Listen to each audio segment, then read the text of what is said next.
July brought new fighting in Lebanon, where Christian militia groups exchanged gunfire with the Syrian-dominated Arab peacekeeping forces in a clash that left at least 22 dead. In Africa, Rhodesian guerrillas killed 14 black farm laborers and children in an attack on a white-owned cattle ranch.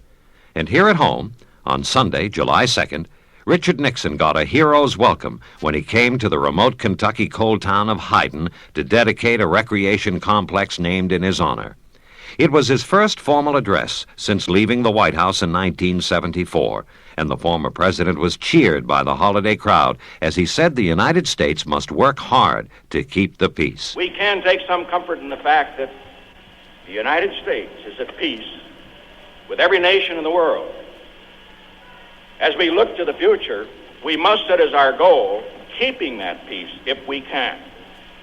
But keeping that peace without having further surrenders to dictatorship any place in the world. The Justice Department fired J. Wallace LaPrade, former director of the FBI's New York office, on July 6th, climaxing a 3-month investigation of his alleged role in burglaries by agents of the Bureau. And the same day, the man who fired LaPrade, U.S. Attorney General Griffin Bell, was cited for contempt by a federal judge in New York for refusing to turn over confidential FBI files on informers. A spokesman explained Bell's stand. It is my considered opinion, shared by those government officials with law enforcement and foreign and counterintelligence responsibilities whom I have consulted, that because informants constitute one of the most valuable sources of information for use in criminal law enforcement and counterintelligence, the ultimate effect of this court's order would be to cause incalculable harm to the nation's ability to protect itself against enemies, foreign and domestic. The Labor Department reported that the unemployment rate fell sharply in June to 7% of the nation's workforce. But the Carter administration warned that the decline might be reversed if, as expected, the economy slowed down. Charles Schultz, chairman of the President's Council of Economic Advisers, talked about the problem. We think that the economic forecasts that we are presenting in this budget review do reflect an appropriate, moderate target for economic growth during the 2 years ahead, and that the fiscal policy, the expenditures and revenues which are based here, are the proper ones given those economic objectives. On Sunday, July 9th, an estimated 100,000 people marched in Washington to show support for the Equal Rights Amendment. And at a rally urging Congress to extend the ratification deadline, feminist leader Betty Friedan said it was time that E.R.A. was a reality. I am tired of marching for this cause. I want it behind us. I want it in the Constitution. I want it over with the Equal Rights Amendment. This march says, we, the women's movement of America, are no longer a few. We are the many. We are the majority. On July 10th, John D. Rockefeller, eldest of the 5 Rockefeller brothers, was killed instantly in a head-on car crash on a narrow road near the sprawling family estate in suburban New York. In mid-July, tragedy struck on the coast of Spain when a tank truck loaded with liquid gas overturned and exploded into a campsite on the Mediterranean, engulfing hundreds of campers in flames. Over 180 people were killed. One survivor said it looked like a little Hiroshima. In Russia, the trials of 2 Soviet dissidents, Anatoly Sharansky and Alexander Ginsburg, strained U.S.-Soviet relations. The Carter administration canceled 2 missions to Moscow to register its protest, and the president warned he would not let the matter drop. We have no mechanism by which we can interfere in the internal affairs of the Soviet Union or determine the outcome of the trial, nor determine the punishment, if any, which is allotted to Mr. Sharansky. But we'll continue through every legitimate means to let the Soviets know of our displeasure, and also to work toward the minimization of any punishment meted out to him. In the midst of the controversy, UN Ambassador Andrew Young compared the dissidents in Russia to civil rights activists in the U.S. and said there were political prisoners in both countries. As he had before, Young came under heavy attack. Republican Senator Richard Schweiker of Pennsylvania bitterly denounced Young's remarks. I think they're a disaster for our foreign policy. And I think they have undermined President Carter's program and our country's position so seriously that Andrew Young should resign. I think he's destroyed his effectiveness as an ambassador, and I believe that the only way out of the mess that he's put our country in is for him to resign. Andy Young's been a good congressman, but he's a lousy ambassador. Young insisted he never meant to equate the status of political freedom in the U.S. with that in Russia, and he offered to resign if he were a thorn in the president's side. I don't think I am. I think whenever the president feels as though I am, I think he'll ask for my resignation, and I would be glad to submit it. Young later apologized to President Carter, admitting his remark was an unfortunate mistake, and he managed to ride out another storm. As for the two dissidents, Sharansky got 13 years in prison, Ginsburg 8 years. Back home in Washington, 1,000 American Indians marched to the Capitol with drums and chants for 3 days of demonstrations. They protested against government plans to take away some of their land. Actor Marlon Brando complained that the administration was too busy fighting for human rights abroad to realize the violations in this country. I was astounded that the Secretary of State could go around the world, that the Vice President of the United States and the President of the United States would have the nerve to talk about human rights when we are the last country in the world, the very last country in the world to give up our colonial control over people that we have conquered by force. That same week in July, Dr. Peter Bourne, the president's top advisor on drugs and narcotics, admitted he prescribed a powerful sedative for a fictitious person, explaining the drug was intended for a member of the White House staff. The revelation touched off a storm of protest, and Bourne quit the next day, saying he did not want to hurt the administration. President Carter accepted the resignation with regret. Dr. Bourne is a close friend of mine and my family. He's an able and dedicated public servant. Because of this unfortunate occurrence, he has left the government. 2 American correspondents in Moscow were convicted of slandering Soviet television, fined, and ordered to publish retractions.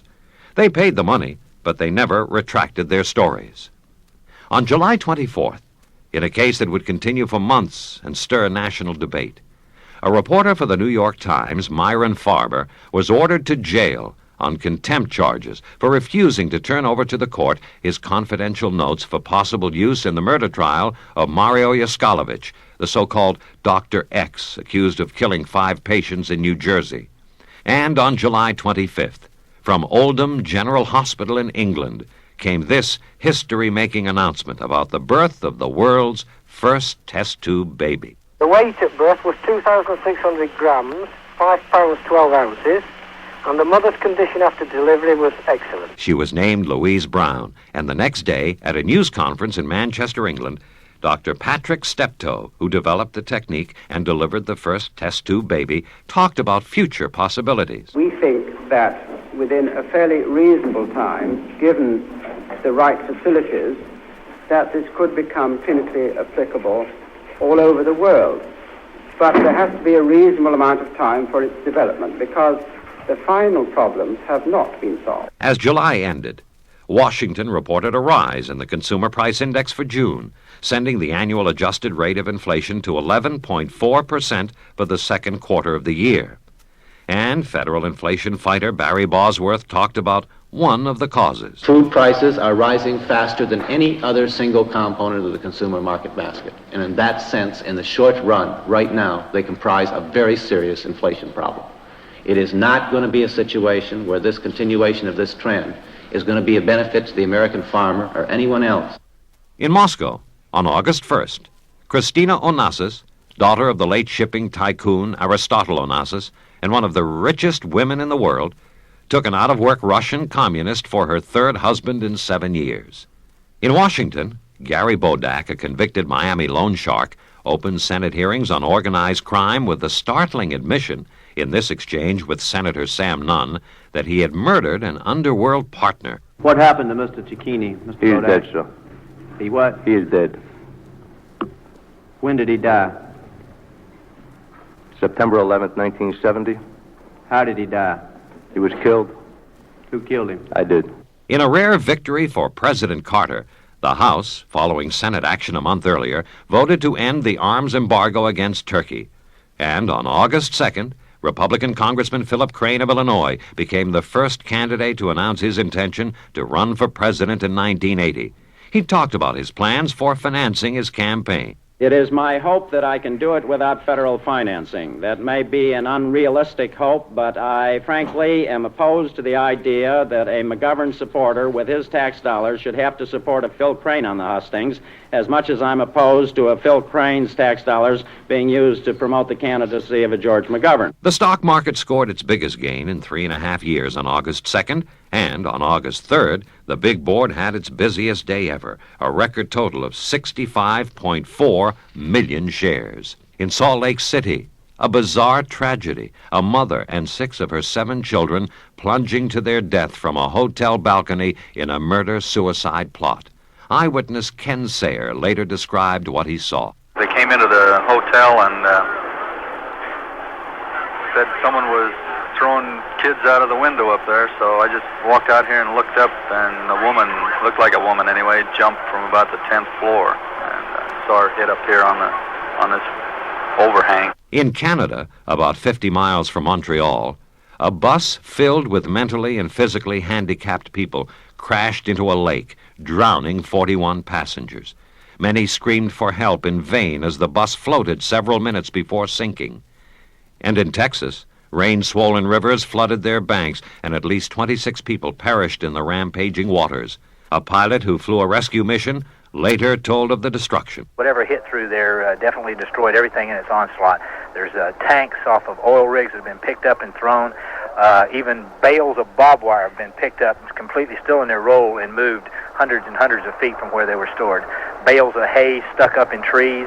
On August 6th, Giovanni Battista Montini, Pope Paul VI, died of a heart attack at 80, just days after telling friends his death cannot be far away.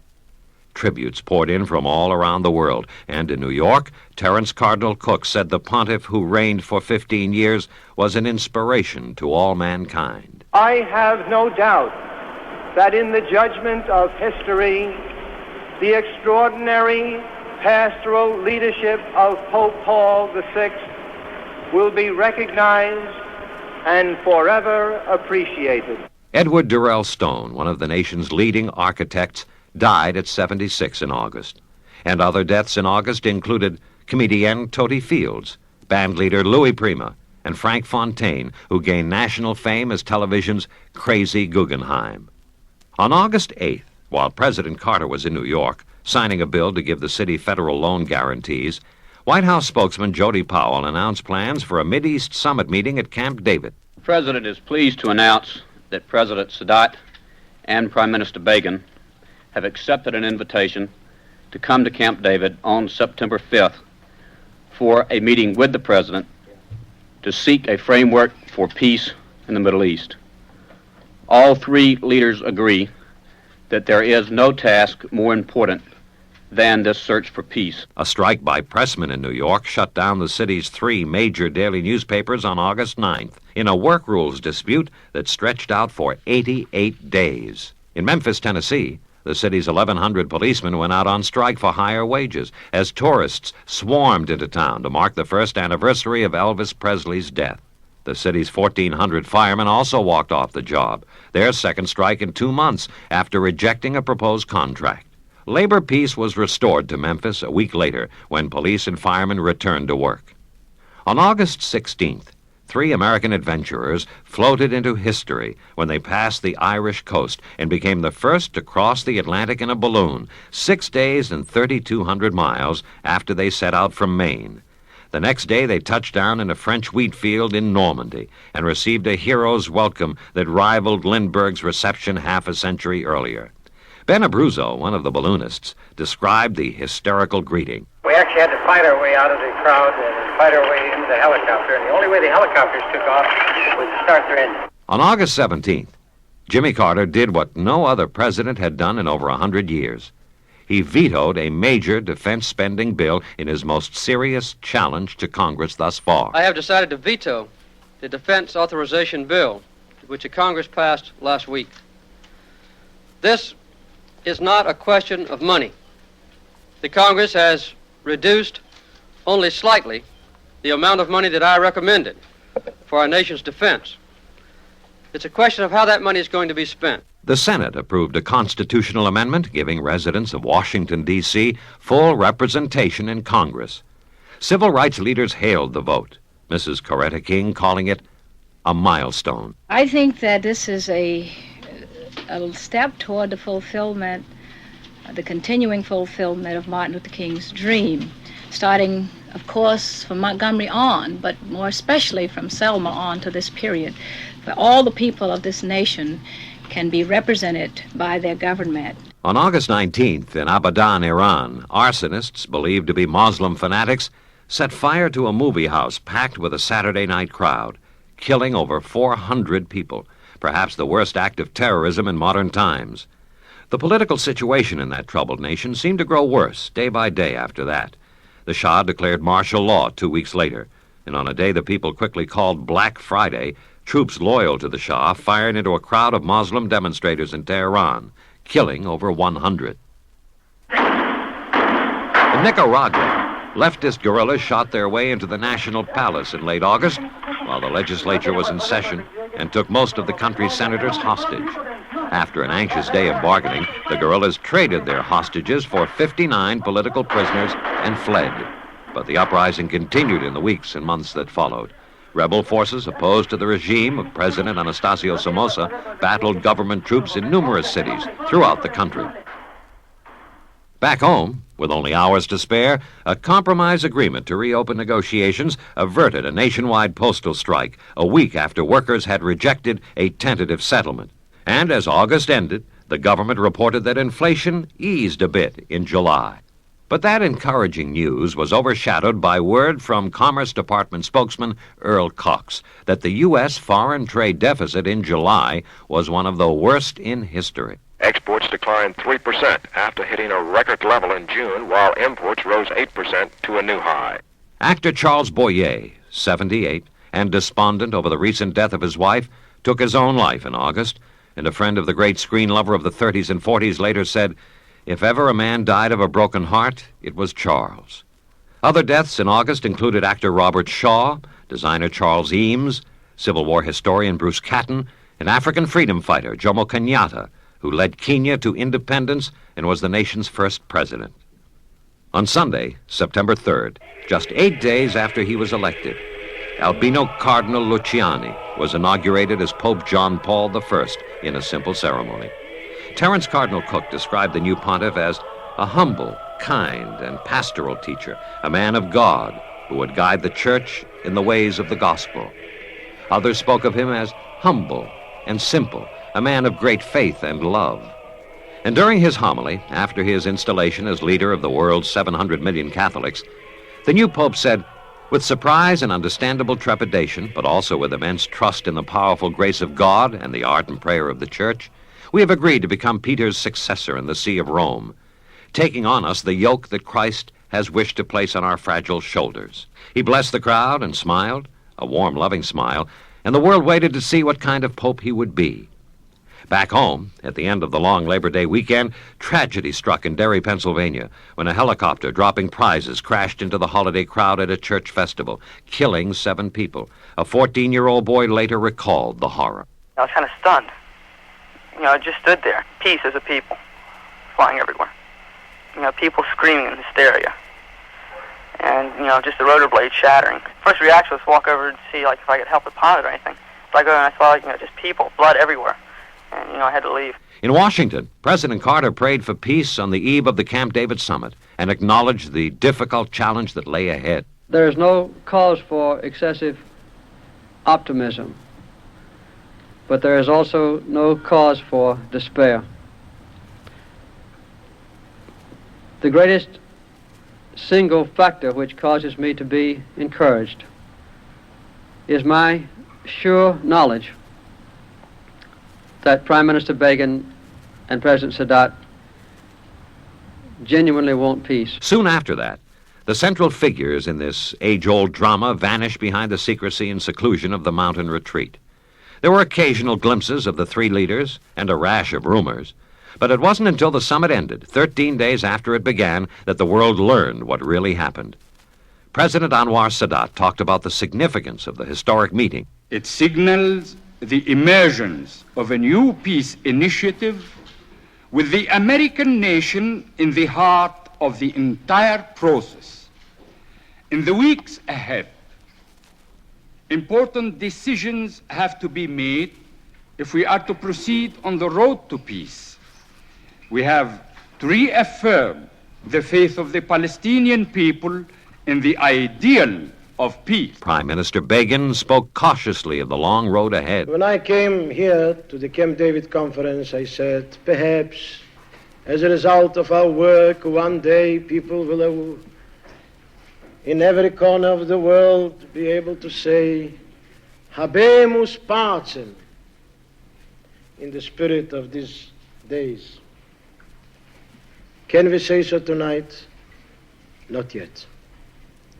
We still have to go a road until my friend President Sadat and I sign the peace treaties. The next day, September 18th, President Carter called the Camp David Accords a framework for peace and spoke optimistically before a joint session of Congress. It's been more than 2,000 years since there was peace between Egypt and a free Jewish nation.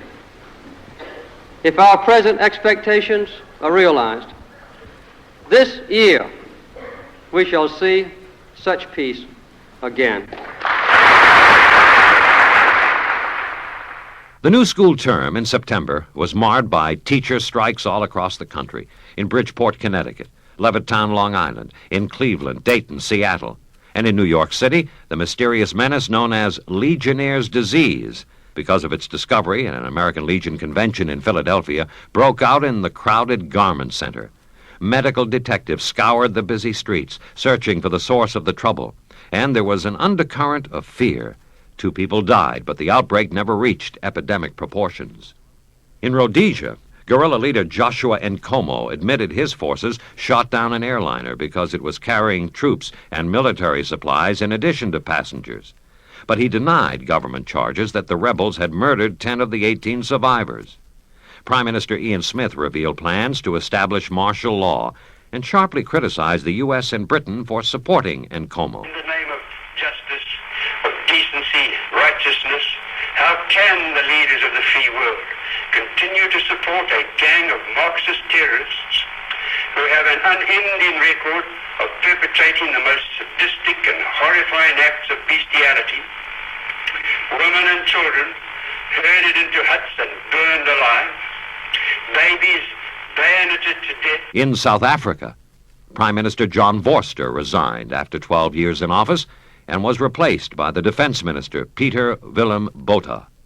Back home, the government reported inflation was at an annual rate of 11%, the worst quarterly performance since 1974. And President Carter pledged a new fight to bring the situation under control.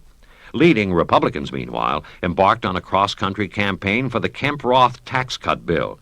And co-author, Senator William Roth of Delaware, outlined the strategy. What we want is to see this country's economy grow so that all Americans can share in it. Rich, poor, and the great middle class. And that's the point of the Roth-Kemp tax cut.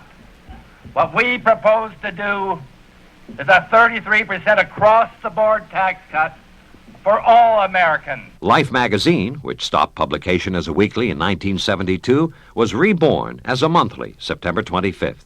Alan Bakke started medical school at Davis, and in San Diego, despite warnings from the control tower, a Pacific Northwest Airlines 727 jet collided with a small private plane over a residential neighborhood, killing more than 150 people, the worst air disaster in U.S. history. I was walking along Illinois towards University about 2 or 3 minutes to 9. I heard an explosion, looked up and to my left, and I saw the PSA coming in, and the left engine was in flames.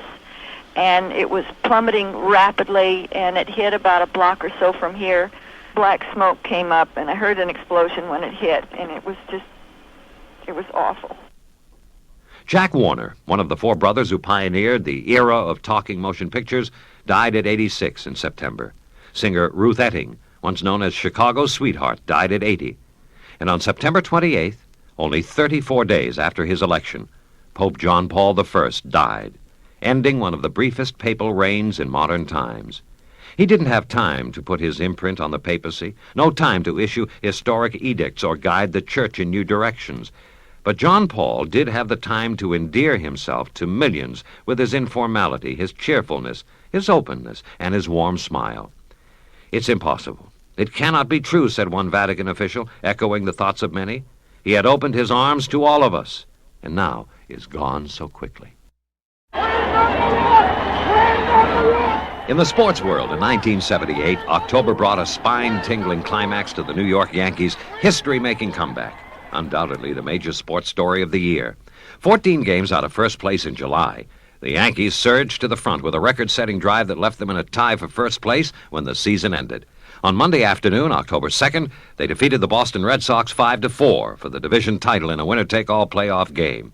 They beat the Kansas City Royals for the American League pennant and went on to win the World Series, sweeping 4 straight games from the Los Angeles Dodgers after losing the first 2, the only team in baseball history ever to accomplish that feat.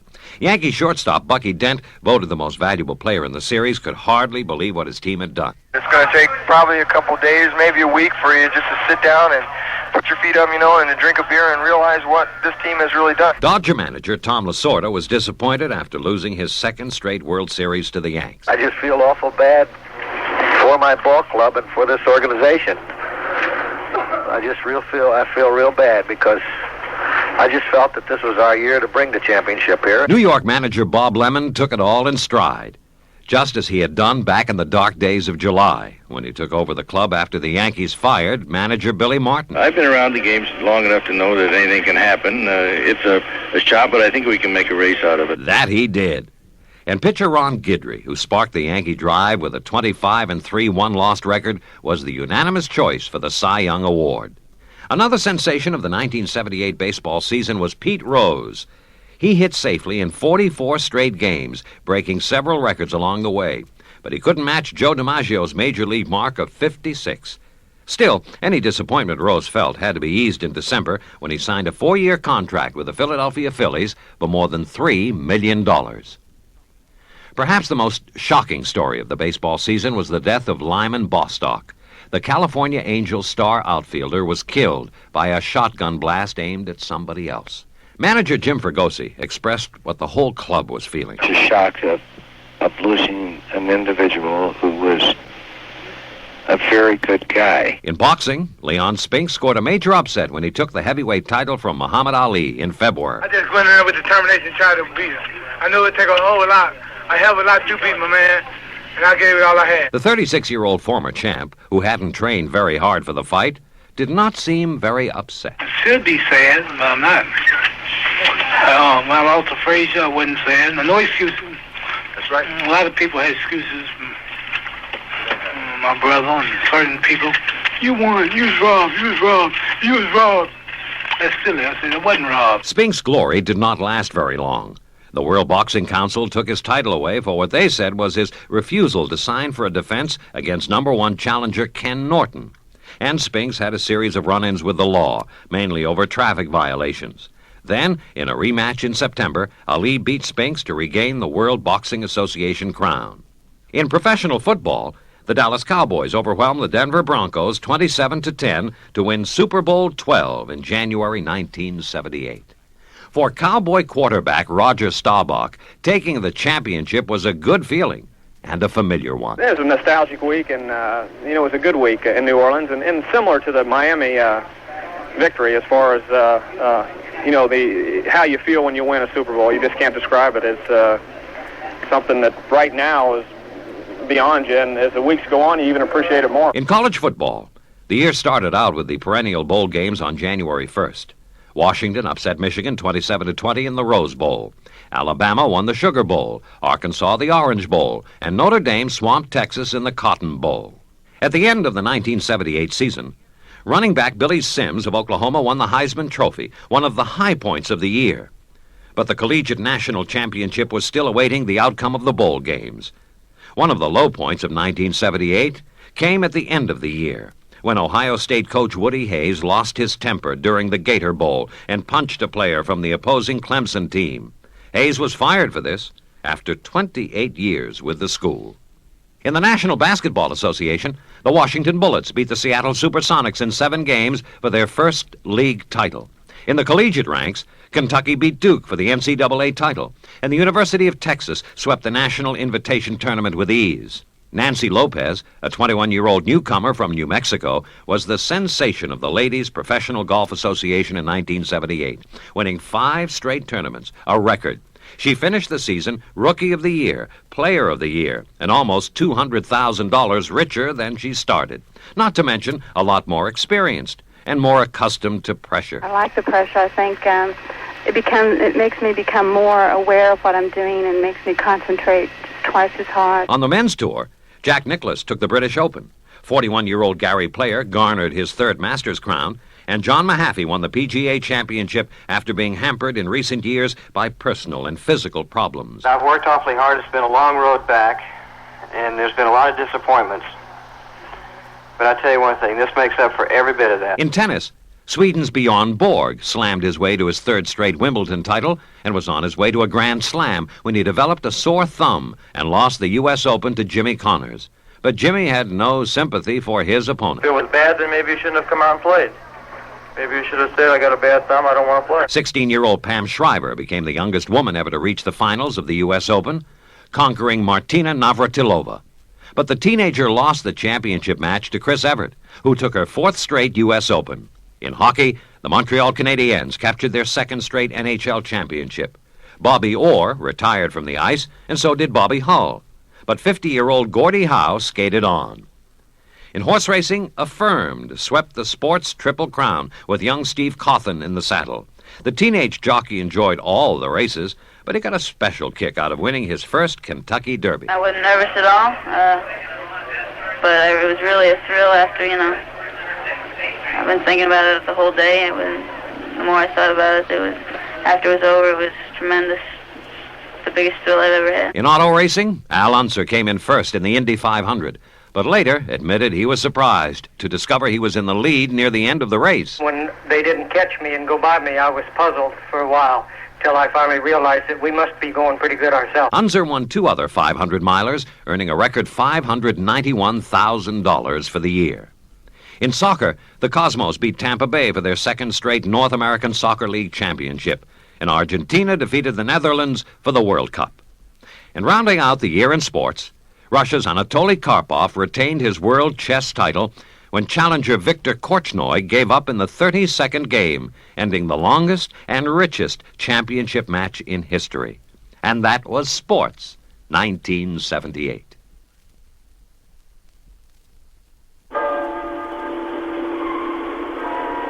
Pope John Paul I was buried in October, hailed as the Pope of Goodness and the Smile.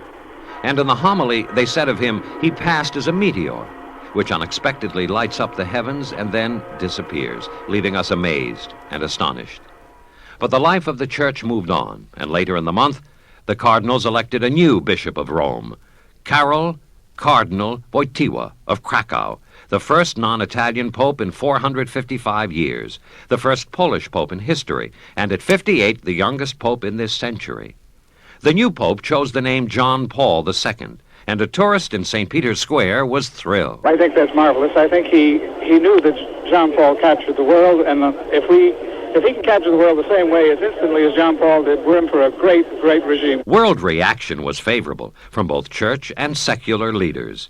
President Carter said, I think it's a very good move. We know a lot about him already. He's a friend of Dr. Brzezinski's. He's been in our country several times, quite young. I think it's a very exciting choice. Novelist Isaac Bashevis Singer won the Nobel Prize for Literature in October, and 4 other Americans shared Nobel Prizes, 2 in the field of medicine, 2 in physics. Here in the U.S. in October, the Senate voted to extend the deadline for the Equal Rights Amendment, giving backers until June 30th, 1982, to drum up the support needed for ratification. Eleanor Smeal, president of the National Organization for Women, was jubilant. We are about the business of making history. We are about the business of changing this country, and I hope leading the world into a time when women will be fully recognized as equals and that there will be justice for all. But longtime opponent Phyllis Schlafly was not impressed. You realize this bill doesn't give them one more state, and they're not going to get one more state. So let them have their fun. It's got about as much validity as the E.R.A. resolution passed in Houston by the IWI conference. They all had a big celebration then, but it didn't mean a thing. After much debate and heavy pressure from the Senate, the State Department granted visas to Prime Minister Ian Smith of Rhodesia and the 3 black members of his transitional government. They arrived here a few days later in October, the Prime Minister seeking U.S. support for his regime and talking about dramatic reforms. We shall create a free, democratic institution where everybody will have their say, where there will be no discrimination, neither according to race, color, or creed. And I would have thought that that was very much in keeping with the ideals of this great leader of the free world, the United States of America. His visit touched off angry protests around the country, and while Smith met with Secretary of State Vance and other officials, he never did get to see President Carter. As the president explained it, I do not intend to see Mr. Smith. He's had a meeting with the members of the Congress who invited him over, and also had, I think, a 2-hour meeting with Secretary of Vance. There's no reason for me to meet with him. Smith left the U.S. promising to accept new proposals for convening a peace conference. But back in Rhodesia, the rebels said no. The guerrilla war continued, and Smith later announced that black rule would be put off at least until April 1979. The 95th Congress closed out the session in mid-October after a marathon finale, approving election year tax cuts for millions of Americans, giving President Carter an energy program, and passing the Humphrey Hawkins Full Employment Bill that links reduced inflation with less employment.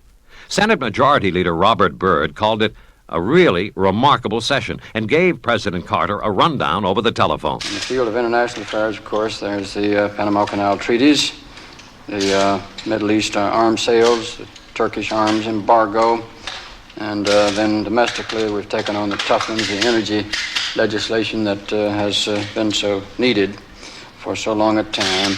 E.R.A, D.C. representation, Humphrey Hawkins, civil service reforms, minimum wage, shoring up the Social Security system. What a record. What a record. Edgar Bergen died at 75 in October, a week after announcing plans to end his 56-year career in show business. Actor Gig Young and his wife of only 3 weeks were found shot to death in their apartment in what police called an apparent murder-suicide. And other deaths this month included song and dance man Dan Daly, composer-singer Jacques Brel, baseball's Jim Gilliam, and former Soviet President Anastas Mikoyan. Near the end of October, with inflation threatening to get completely out of hand, President Carter went before the television cameras to tell the American people his newest plan to cope with the situation. We will cut the budget deficit. We will slash federal hiring and reduce the federal workforce. We will restrain federal pay. We will delay further tax cuts. We will remove needless regulations. We will use federal policy to encourage more competition. We will set specific standards for both wages and prices throughout the economy. We will use all the powers at our disposal to make this program work.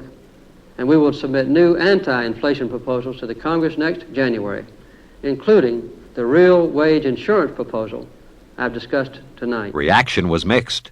House Speaker Tip O'Neill cautiously predicted congressional cooperation with the Carter plan. Labor leader George Meany bluntly rejected the strategy. It proposes budgetary cuts which could increase unemployment. It threatens continuation of regulatory action designed to protect workers, the environment, and the economy. It does not protect consumers from runaway price increases for the 4 necessities of life: food, energy, housing, and medical care, the areas where inflation hits hardest. On November 1st, President Carter boldly took steps to confront another nagging economic problem, the sagging dollar. As a major step in the anti-inflation program, it is now necessary to act to correct the excessive decline in the dollar which has recently occurred. Therefore, pursuant to my request that strong action be taken, the Department of the Treasury and the Federal Reserve Board are today initiating measures in both domestic and international monetary fields to assure the strength of the dollar. The reaction was a wild day on Wall Street, the stock market booming ahead with a record-breaking rally. The Dow Jones average was up more than 35 points, the largest one-day jump in the history of the New York Stock Exchange. And the dollar began a slow climb. American voters went to the polls on Tuesday, November 7th, and when the returns were in, they showed the Republicans winning major governorships, taking over some state legislatures, and making small gains in Congress. It was not enough to threaten the Democrats' hold on the nation's political power structure, but GOP National Chairman Bill Brock was encouraged by the showing and looked to the future. We really had a superb year. We had the best candidates I've ever seen this party run, and that's what it's all about. Those that barely lost are going to be running in 1980. And whatever we do this year, we ought to double in that year. And then maybe we can return this country to some economic and political sanity. Voters in 13 states approved tax cuts, spending limits, or both.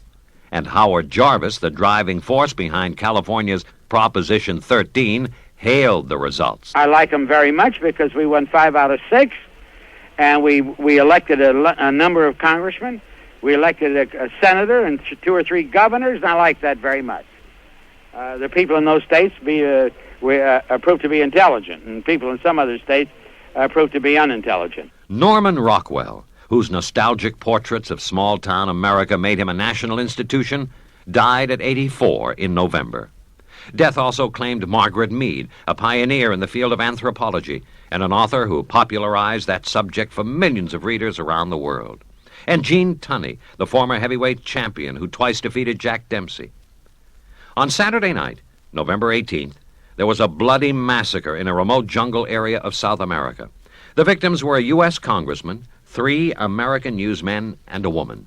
12 other men and women were wounded. The place? Guyana, a small settlement called Jonestown. The names would be indelibly impressed in the annals of horror, synonymous with mayhem, murder, and mass suicide.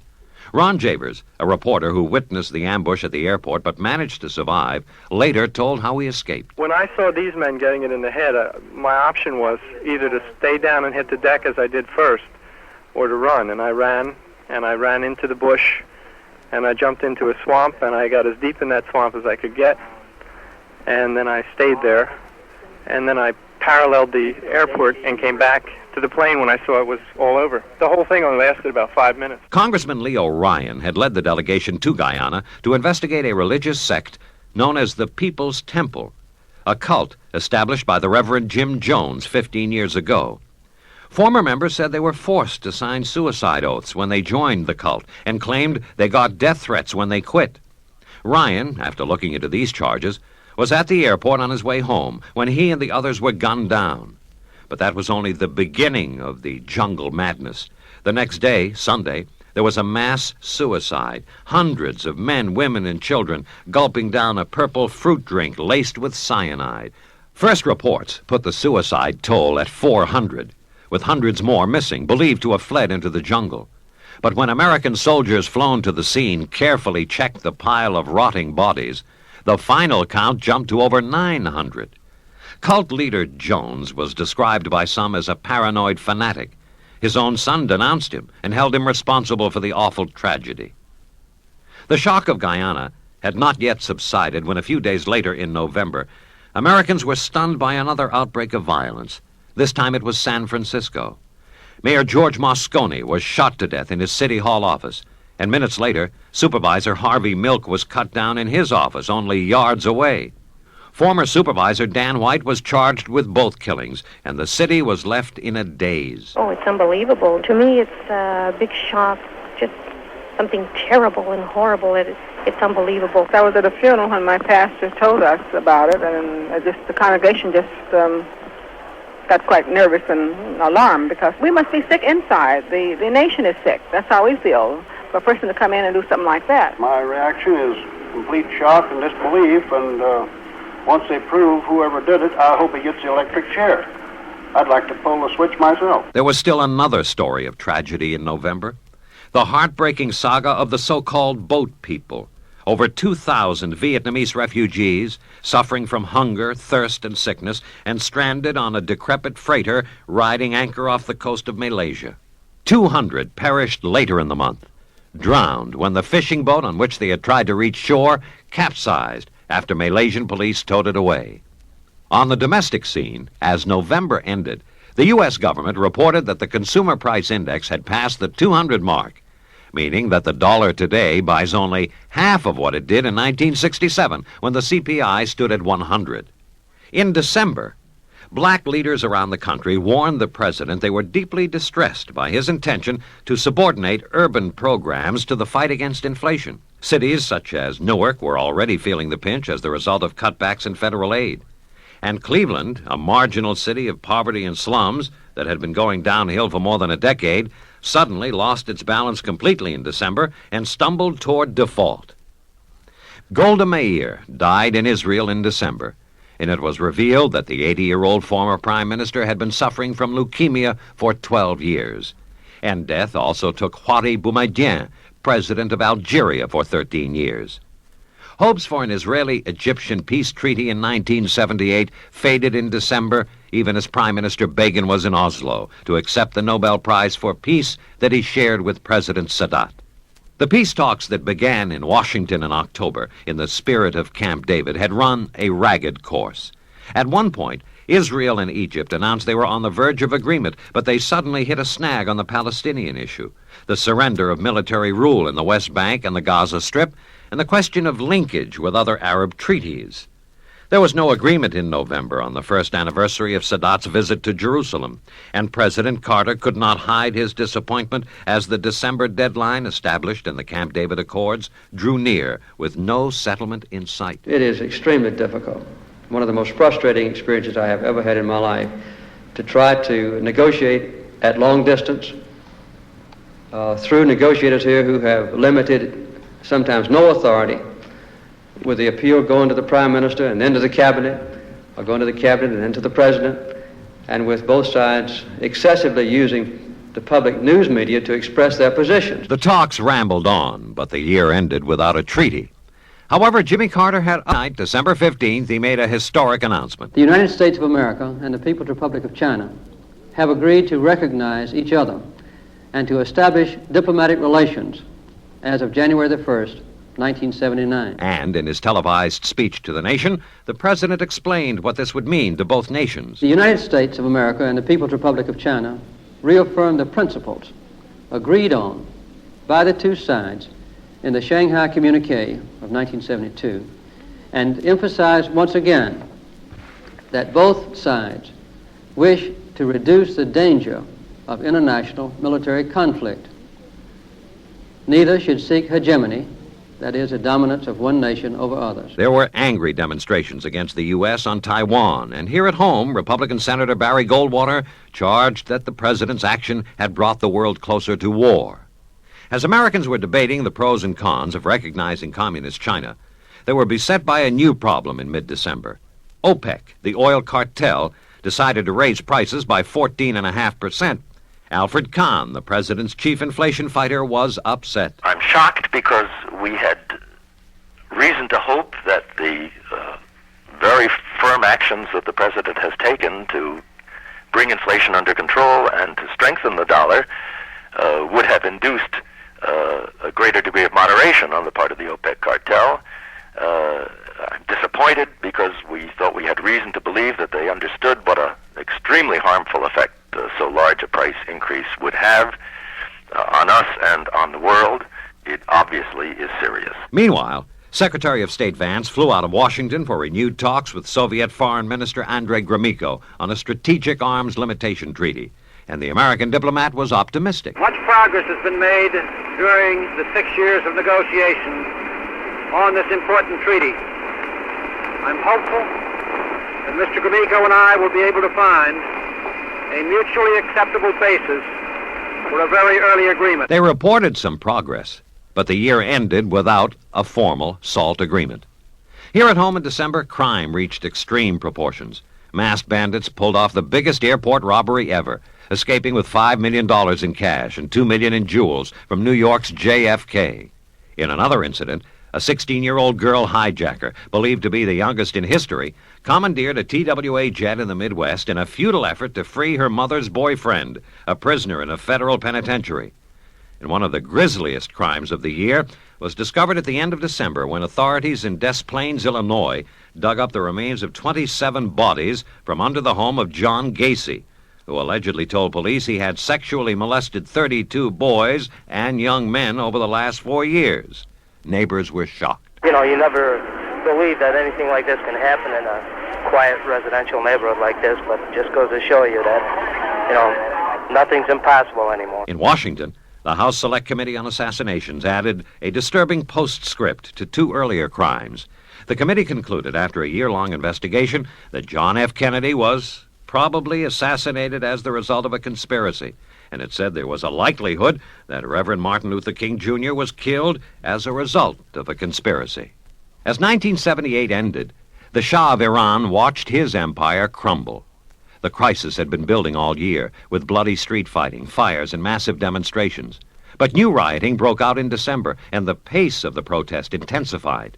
As Americans jammed the airports, fleeing the besieged country, President Carter insisted the Shah would survive the uprising, and he continued to back the monarch. The Shah has our support, and he also has our confidence.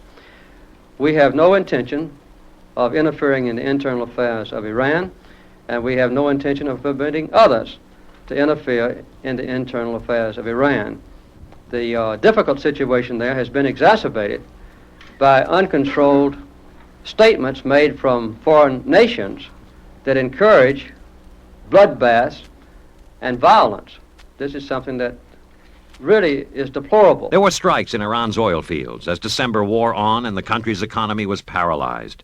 Blood ran in the streets of a dozen Iranian cities, and there was wild shooting and turmoil in Tehran. Opposition leader Ayatollah Khomeini waited in exile outside Paris and warned again that the only solution was for the Shah to leave. And as December came to an end with the country verging on civil war, the Shah chose an opponent, Shapur Bakhtiar, to form a civilian government, and the weary monarch indicated he was going on vacation. He and the royal family facing exile, his country facing chaos. The dawn of a new year was just beyond the horizon, the last year of the decade, rising over an uncertain world. A new order in Iran, perhaps, black rule in Rhodesia, hopefully peace in the Middle East. There was an opening to China, a struggle against inflation, a search for new energy. And Americans waited to see what changes the close of the 70s might bring.